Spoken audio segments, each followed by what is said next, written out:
Мета е много интересен материал. Когато се нагрее, той омеква и може да се работи лесно с него. Но когато се кове върху него, той се закалява и става твърд. Всички икони се правят по занаятчийски метод. Използват се ръчни инструменти. Всичко е автентично, както е било преди 100 години.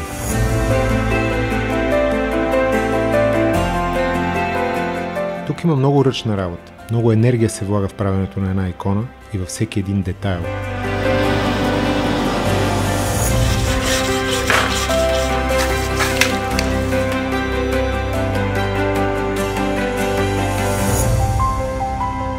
Изработката на всяка икона отнема няколко дни, но вярвам, че си струва.